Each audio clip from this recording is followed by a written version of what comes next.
Karl Heinrich von Stülpnagel, el general que tomó París y perdió todo. Capítulo 1. La noche en que París fue liberado, por 4 horas. 20 de julio de 1944. 23 horas. París. En toda la capital francesa ocupada, 1.200 miembros de las SS y la Gestapo están siendo arrestados simultáneamente. Oficiales de la Wehrmacht rodean cuarteles de las SS.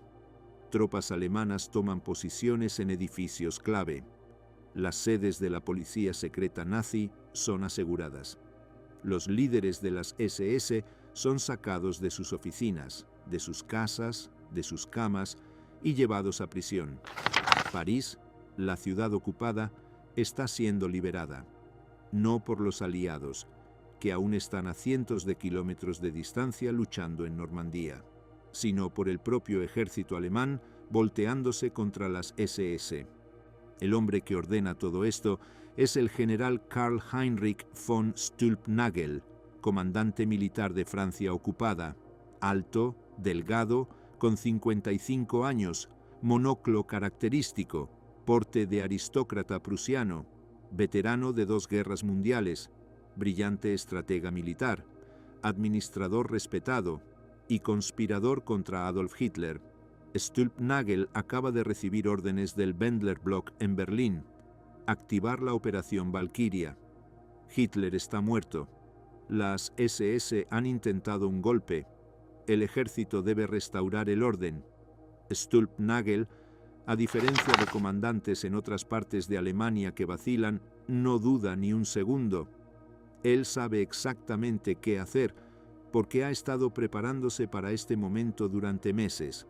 Es conspirador activo, uno de los pocos generales de alto rango completamente comprometido con derrocar a Hitler. Ejecuta el golpe en París con eficiencia militar perfecta. En pocas horas ha tomado control completo de la capital francesa. Las SS, la Gestapo, todos los aparatos de terror nazi en Francia, neutralizados. Es golpe impecable, triunfo total. París, por primera vez desde junio de 1940, no está bajo control nazi. Está bajo control del ejército alemán, liderado por un hombre que acaba de traicionar a Hitler. Stülpnagel llama a Berlín para reportar éxito completo. Espera que Berlín le diga que el golpe también triunfó allí, que el nuevo gobierno está siendo establecido, que Alemania está siendo liberada de Hitler. Pero las noticias de Berlín son confusas, contradictorias, alarmantes, y entonces, alrededor de medianoche, llega la transmisión de radio, la voz de Adolf Hitler, clara e inconfundible, vivo, denunciando el golpe, ordenando venganza contra los traidores. En su oficina en el Hotel Majestic, cuartel general del Comando Militar Alemán en París, Karl Heinrich von Stülpnagel comprende instantáneamente lo que esto significa. El golpe ha fallado. Hitler vive y Stülpnagel acaba de arrestar a 1.200 miembros de las SS en París sin autorización, en acto de traición tan obvio que no hay posibilidad de negación. Está acabado, pero por el momento todavía controla París. Todavía tiene 1.200 nazis bajo arresto. Todavía tiene tropas leales a él. ¿Qué hacer?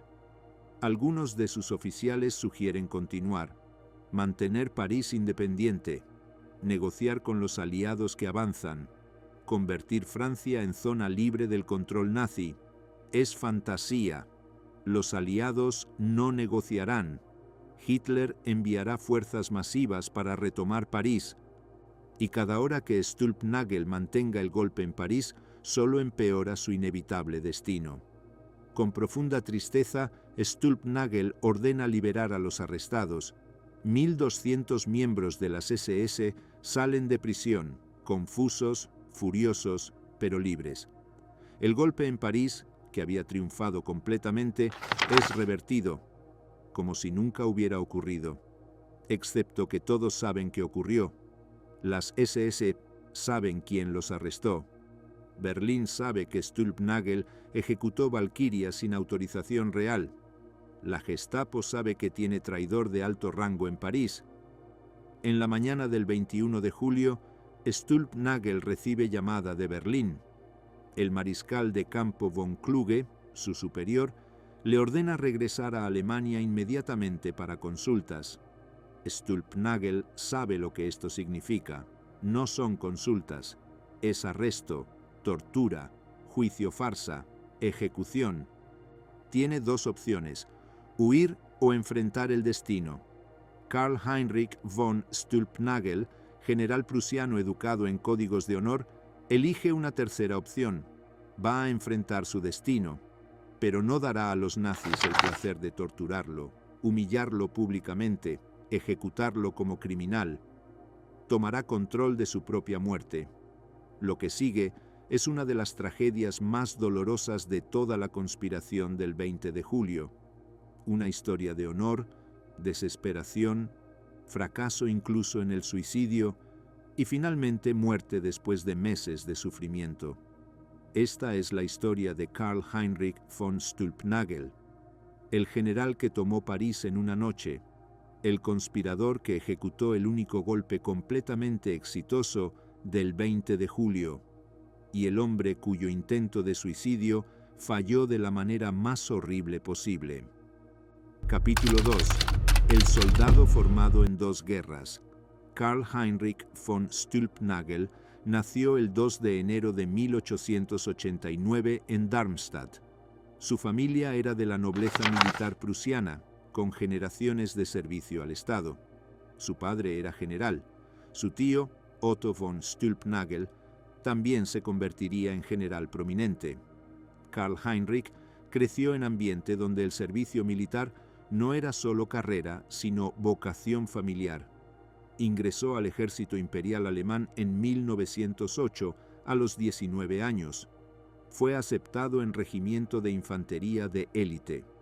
Demostró desde joven inteligencia excepcional, particularmente en planificación estratégica y operaciones de Estado Mayor.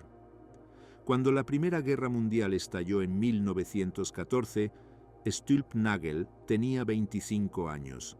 Sirvió en el frente occidental durante toda la guerra, mayormente en posiciones de Estado Mayor, donde su talento para planificación logística y estratégica fue evidente. Fue herido varias veces, condecorado por valentía, ascendido regularmente. Para el final de la guerra, en 1918, era mayor respetado con reputación de brillantez táctica. La derrota de Alemania lo afectó profundamente.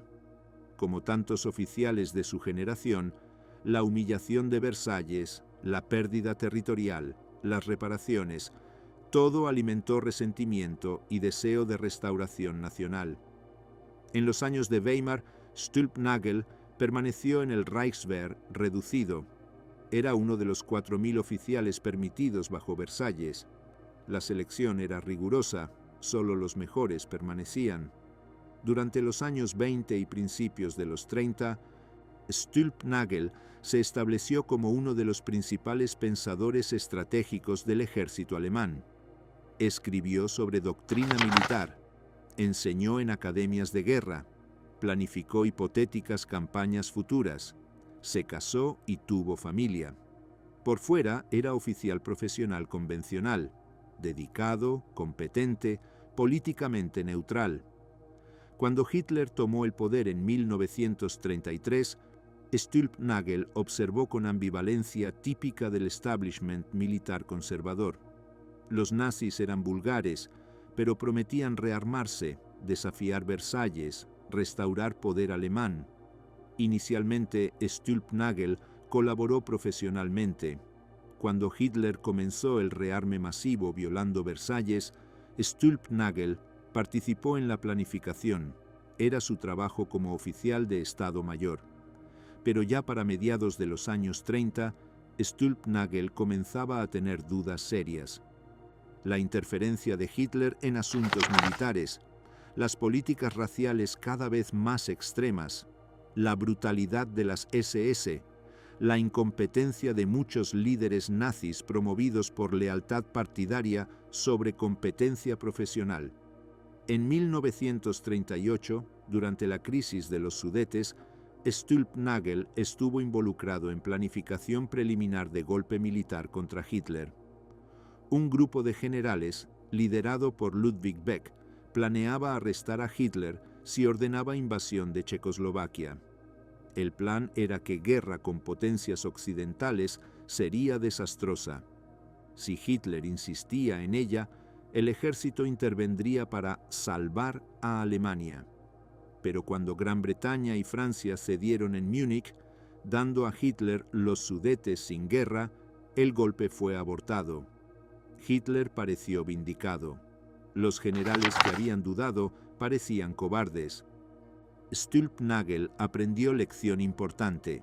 Los conspiradores necesitaban actuar, no solo planear.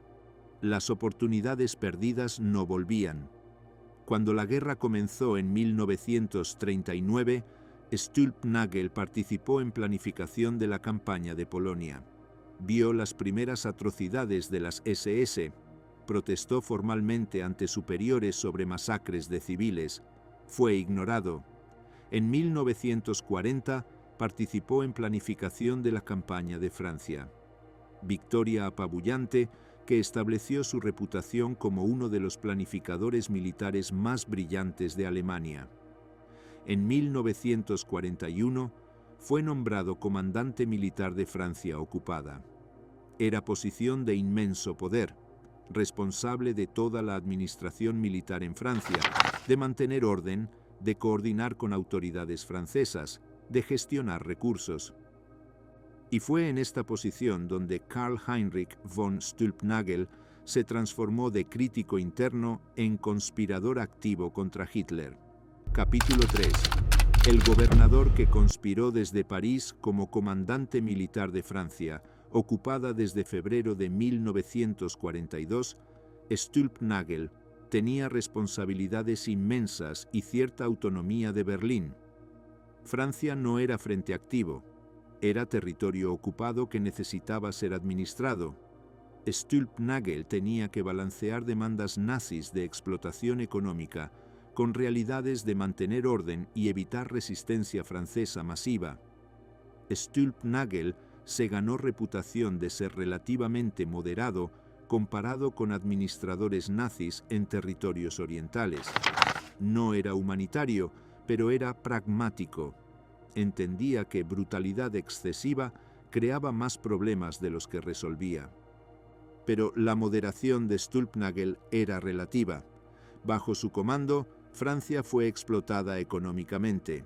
Trabajadores fueron enviados a Alemania.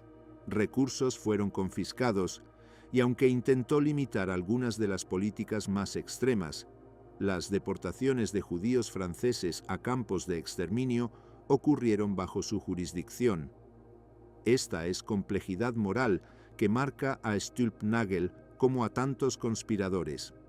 Participó en el sistema nazi durante años mientras simultáneamente conspiraba contra él. ¿Cuándo exactamente Stülpnagel se comprometió completamente a derrocar a Hitler? Probablemente para mediados de 1942. Estaba en contacto regular con otros conspiradores en Berlín, con Ludwig Beck, el exjefe del Estado Mayor General, con Karl Goerdeler, con oficiales del Círculo de Treschow. París le daba ventajas únicas para conspiración. Primero, distancia de Berlín significaba menos vigilancia directa de las SS y la Gestapo. Segundo, tenía tropas bajo su comando directo, recursos que podrían ser cruciales en un golpe. Tercero, podía potencialmente negociar con los aliados occidentales, ofreciendo rendición de Francia como parte de acuerdo más amplio. Stülpnagel comenzó a preparar cuidadosamente para posible golpe. Identificó oficiales en su comando que compartían sus dudas sobre Hitler. Reclutó cuidadosamente a algunos como conspiradores activos. Preparó planes de contingencia para tomar control de París si llegaba el momento. También mantuvo contactos con elementos de la resistencia francesa. No colaboración directa, pero canales de comunicación que podrían ser útiles si Alemania cambiaba de régimen. En 1943, cuando los intentos de asesinato de Treskov y Gersdorf fallaron, Stülpnagel estaba informado y listo para actuar si hubieran tenido éxito. Para principios de 1944, Stülpnagel era pieza clave de la conspiración. Era uno de los pocos generales de alto rango, con comando significativo, completamente comprometido. Cuando Stauffenberg refinó los planes de Valkyria, Stülpnagel estaba incluido en la planificación. Sabía exactamente qué hacer cuando Hitler fuera asesinado: tomar París, arrestar a las SS, declarar que el ejército estaba restaurando orden contra golpe nazi. Y a diferencia de muchos comandantes que vacilaron el 20 de julio, Stülpnagel ejecutó el plan perfectamente. Capítulo 4. El golpe perfecto que falló 20 de julio de 1944. Tarde. Stülpnagel recibe llamadas confusas de Berlín. Hay reportes de explosión en la guarida del Lobo. Hitler podría estar muerto. Valkyria está siendo activada. Pero las órdenes son confusas. Algunos comandantes en Berlín dicen que Hitler está muerto. Otros dicen que vive. Algunos ordenan activar Valkyria. Otros ordenan esperar. Stülpnagel, en París, debe decidir. ¿Actúa o espera? Decide actuar. Tiene ventaja crucial. Está a 1000 kilómetros de Berlín. Aunque el golpe allí falle, en París puede crear hechos consumados. Y si el golpe en Berlín tiene éxito, París ya estará asegurado. Alrededor de las 20 horas, Stülpnagel convoca a reunión urgente con su Estado Mayor. Anuncia que Hitler ha sido asesinado, que las SS están intentando golpe, que el ejército debe restaurar orden. Ordena activar el plan preparado durante meses, arrestar inmediatamente a todos los líderes de las SS y la Gestapo en París. Sus oficiales ejecutan con eficiencia prusiana perfecta. Unidades del ejército rodean instalaciones de las SS. Oficiales son enviados a arrestar líderes nazis específicos. El general Karl Oberg, jefe de las SS y policía en Francia, es sacado de una cena y arrestado. El coronel Helmut Knochen, jefe de la Gestapo en Francia, es arrestado en su oficina. A través de París, 1200 miembros de las SS y la Gestapo son arrestados simultáneamente. Es operación militar impecable, sin violencia, sin resistencia. Las SS, completamente sorprendidas, no tienen tiempo de organizar contraataque. Para las 23 horas, Stülpnagel controla París completamente. Las SS están en prisión. El ejército controla todos los puntos clave. Las comunicaciones están aseguradas. Si el golpe en Berlín hubiera tenido éxito, París habría sido el ejemplo perfecto de cómo ejecutar Valkyria. Pero el golpe en Berlín está colapsando. Stülpnagel llama a su superior, el mariscal de campo Günther von Kluge, comandante en jefe del Frente Occidental, quien está en su cuartel general en Francia. Kluge, aunque privadamente crítico de Hitler, es fundamentalmente cobarde. Ha sabido sobre la conspiración, pero nunca se ha comprometido completamente. Cuando Stülpnagel le informa que ha arrestado a las SS en París, Kluge está horrorizado. ¿Esto está autorizado por Berlín? ¿Hitler realmente está muerto? Stülpnagel dice que sí, basado en las órdenes que recibió, pero Kluge está recibiendo reportes contradictorios. Y entonces llega la transmisión de Hitler. Kluge entra en pánico absoluto.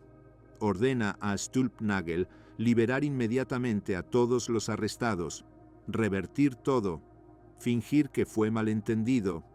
Stülpnagel intenta argumentar, pero Kluge es su superior directo. Y más importante, con Hitler vivo, continuar el golpe en París es suicidio sin propósito. Con profunda amargura, Stülpnagel ordena liberar a los 1.200 arrestados. Es escena surreal. Miembros de las SS saliendo de prisión, confundidos sobre qué acaba de pasar. Oficiales del ejército explicando que fue malentendido, que pensaron que las SS habían intentado golpe. Es mentira transparente. Todos saben lo que realmente ocurrió. Karl Oberg, el jefe de las SS en Francia, apenas liberado, inmediatamente comienza a investigar. ¿Quién ordenó los arrestos? ¿Bajo qué autorización? La respuesta es obvia: Stülpnagel. Y Stülpnagel sabe que es solo cuestión de horas antes de que llegue orden de Berlín para su arresto. Capítulo 5. El camino al suicidio. 21 de julio de 1944. Mañana. Stülpnagel recibe la llamada esperada. Kluge le ordena regresar inmediatamente a Alemania. Stülpnagel sabe exactamente lo que esto significa. No son consultas. Es arresto seguido de tortura, juicio, ejecución. Prepara su partida. Escribe cartas de despedida a su familia. Pone sus asuntos en orden. Se despide de oficiales cercanos sin explicar completamente lo que planea. Sale de París en coche oficial con su ayudante. Supuestamente va a reportar a Kluge en su cuartel general, luego continuar a Berlín. Pero Stülpnagel ha tomado decisión final. No llegará a Berlín. No dará a los nazis el placer de torturarlo públicamente, de extraer nombres de otros conspiradores, de ejecutarlo como criminal. Tomará su propia vida. Para oficial prusiano aristocrático, el suicidio es opción compleja moralmente. Es considerado deshonroso en muchos contextos, pero también hay tradición de que oficial derrotado puede elegir muerte honorable sobre captura humillante. Stülpnagel decide que esto es lo que hará. El coche viaja hacia el este desde París. Atraviesa campiña francesa. Stülpnagel está silencioso, contemplativo. Cerca de Verdún, sitio de una de las batallas más sangrientas de la Primera Guerra Mundial, donde Stülpnagel había servido casi 30 años antes, ordena al conductor detenerse. Dice que quiere visitar el cementerio de guerra, rendir homenaje a camaradas caídos. El conductor y el ayudante esperan mientras Stülpnagel camina hacia el campo cercano al canal Marne-Rin, y allí, solo, Karl Heinrich von Stülpnagel saca su pistola de servicio y se dispara en la cabeza. Capítulo 6. El suicidio fallido y la agonía. El disparo suena. El ayudante y el conductor corren hacia el lugar. Encuentran a Stülpnagel en el suelo, sangrando masivamente de la cabeza, pero está vivo. El disparo, por ángulo o por temblor de mano, no fue instantáneamente fatal. Destruyó ambos ojos, causando ceguera permanente. Dañó gravemente su cráneo, pero no mató. Es uno de los suicidios fallidos más trágicos de la historia. Stülpnagel quería muerte rápida, honorable, en sus propios términos. En cambio, está ciego, agonizando, pero vivo. El ayudante inmediatamente busca ayuda médica. Stülpnagel es llevado a hospital militar en Verdún. Los doctores lo estabilizan. Las heridas son horribles, pero no inmediatamente fatales. Stülpnagel está consciente, ciego, en dolor terrible. Y ahora las SS saben dónde está. Un general alemán intentando suicidarse el día después del complot del 20 de julio es evidencia obvia de complicidad. La Gestapo llega al hospital. Aunque Stülpnagel está gravemente herido, ordenan su transferencia a Berlín para interrogación. Es transportado a Berlín en condiciones médicas terribles.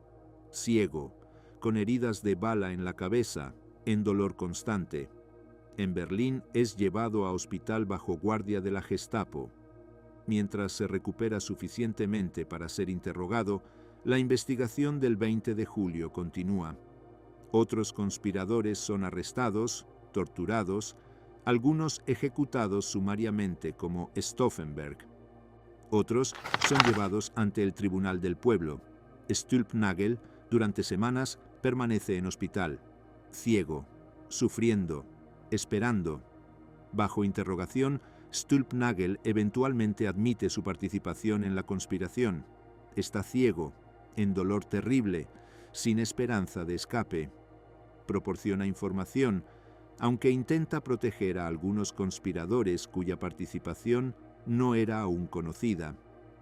En agosto de 1944, lo suficientemente recuperado para ser juzgado, Stülpnagel es llevado ante el Tribunal del Pueblo presidido por Roland Freisler. Capítulo 7. El juicio del hombre ciego. 30 de agosto de 1944. Tribunal del Pueblo, Berlín. Karl Heinrich von Stülpnagel es conducido a la sala. Está ciego, con vendas cubriendo las cuencas arruinadas de sus ojos. Ha perdido peso dramáticamente. Se mueve con ayuda, obviamente en dolor. Es imagen patética, general distinguido reducido a estado de invalidez, ciego, herido, derrotado. Freisler, que normalmente gritaba e insultaba a acusados, está relativamente contenido con Stülpnagel. Quizás la obvia condición física del hombre hace la humillación usual innecesaria. Stülpnagel, aunque ciego y sufriendo, mantiene dignidad durante el juicio, admite su participación, explica sus motivaciones. Creía que Hitler estaba destruyendo a Alemania, que el deber de un oficial era salvar a su país incluso de su propio líder. Freisler lo condena a muerte. La sentencia es inevitable. Stülpnagel la acepta sin protesta, pero la ejecución no es inmediata. Por razones nunca totalmente claras, Stülpnagel es devuelto a prisión para esperar. Quizás las autoridades nazis querían extraer más información. Quizás simplemente disfrutaban prolongando su sufrimiento. Durante semanas, Stülpnagel permanece en celda de muerte, ciego, solo, esperando ejecución que sabe que llegará pero no sabe cuándo. Finalmente, el 30 de agosto de 1944, el mismo día de su juicio, Karl Heinrich von Stülpnagel es ejecutado. El método es ahorcamiento lento en la prisión de Plötzensee, el mismo método brutal usado para muchos conspiradores, suspensión con alambre delgado diseñado para maximizar sufrimiento. Para hombre que ya había sufrido enormemente, ciego, en dolor durante semanas, es final cruel. Stülpnagel muere a los 55 años. El general que tomó París en nombre de la libertad, el conspirador cuyo golpe fue el único completamente exitoso del 20 de julio. El hombre cuyo intento de suicidio honorable falló de la manera más horrible posible, condenándolo a semanas de agonía antes de muerte finalmente llegada. Capítulo 8. El legado del general que tomó París. El legado de Karl Heinrich von Stülpnagel es complejo y en muchos sentidos trágico. Por un lado, ejecutó el único golpe completamente exitoso del 20 de julio. París fue tomado, las SS arrestadas, el control militar establecido. Todo funcionó exactamente como planificado. Si el atentado contra Hitler hubiera tenido éxito, si el golpe en Berlín no hubiera colapsado, París habría sido la prueba de que Valkyria podía funcionar perfectamente. Stülpnagel demostró que era posible, que un comandante decidido podía tomar control de territorio ocupado, neutralizar a las SS, establecer orden militar. Pero su éxito fue inútil porque el componente crucial, la muerte de Hitler, falló. Por otro lado, el legado de Stülpnagel está manchado por su participación en la administración de Francia, ocupada durante años antes del golpe. Bajo su comando, Francia fue explotada. Judíos fueron deportados.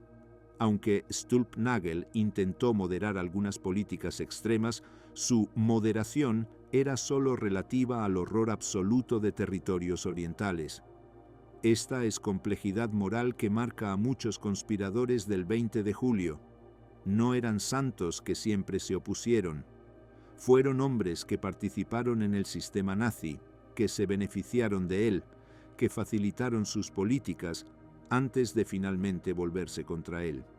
¿Cuándo exactamente Stülpnagel cruzó de crítico a conspirador activo? Probablemente para 1942 o 43. ¿Qué hizo durante los años antes, cuando las atrocidades ya estaban ocurriendo? Sirvió, obedeció, administró. Su despertar moral fue real, su conspiración fue genuina, su ejecución del golpe en París fue impecable, pero llegó tarde, después de años de complicidad. La historia lo ha juzgado de maneras variadas.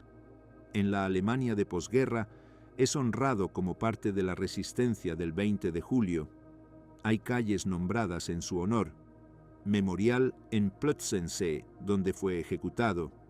Pero historiadores también señalan sus años de servicio al régimen, su participación en la administración de Francia ocupada, su relativa tardanza en actuar decisivamente. Es recordado también por la tragedia particular de su muerte, el intento de suicidio fallido que lo dejó ciego y sufriendo durante semanas antes de ejecución finalmente llegada. Es uno de los destinos más crueles de todos los conspiradores. Otros fueron ejecutados rápidamente. Algunos se suicidaron exitosamente. Stülpnagel sufrió el peor de ambos mundos: suicidio fallido seguido de ejecución después de prolongada agonía. Capítulo 9. Reflexiones finales. Karl Heinrich von Stülpnagel murió ciego, en dolor, colgado lentamente en Plötzensee el 30 de agosto de 1944.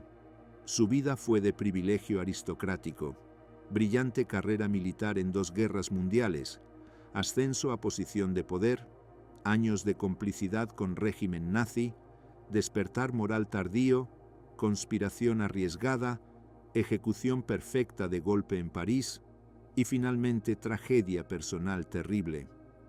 Las preguntas que su vida plantea son las mismas que marca a tantos conspiradores del 20 de julio. ¿Es suficiente que eventualmente se opusieran a Hitler? ¿Mitiga años de complicidad previa? ¿El coraje de finalmente actuar borra la cobardía de no actuar antes? ¿La perfección técnica del golpe en París compensa su inutilidad final? No hay respuestas simples. Stülpnagel fue hombre complejo en situación imposiblemente compleja. Sirvió al régimen nazi durante años, administrando Francia ocupada, facilitando explotación y opresión. Esto es innegable. Pero también conspiró para derrocar ese régimen. Arriesgó todo, ejecutó el único golpe completamente exitoso del 20 de julio e intentó suicidio honorable para evitar tortura y ejecución humillante. Su suicidio fallido, dejándolo ciego y sufriendo durante semanas. Es tragedia shakespeariana. Buscaba muerte honorable en sus propios términos. En cambio, sufrió horror prolongado antes de muerte, finalmente llegada de manos del régimen que había traicionado. En el memorial de Plötzensee, donde Karl Heinrich von Stülpnagel fue ejecutado, su nombre está grabado con cientos de otros asesinados por el régimen nazi. No hay distinción entre resistente temprano y tardío, entre santo y pecador, entre héroe puro y cómplice arrepentido. Solo nombres de personas que, en el momento final, eligieron oponerse a la tiranía, pagando el precio final. Karl Heinrich von Stülpnagel, el general que tomó París en nombre de la libertad por 4 horas, el conspirador cuyo golpe funcionó perfectamente pero falló finalmente, el hombre cuyo intento de muerte honorable se convirtió en prolongada agonía.